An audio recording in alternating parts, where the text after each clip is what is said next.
পৃথিবীর সবচেয়ে শক্তিশালী দেশ আমেরিকা।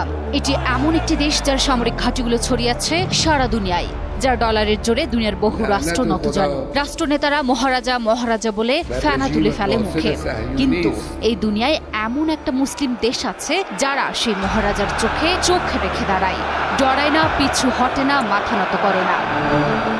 দ্বিতীয় বিশ্বযুদ্ধের পর এই রাষ্ট্রই আমেরিকার সামরিক ঘাঁটিতে হামলার সাহস দেখিয়েছে। এই দেশটির নাম ইরান।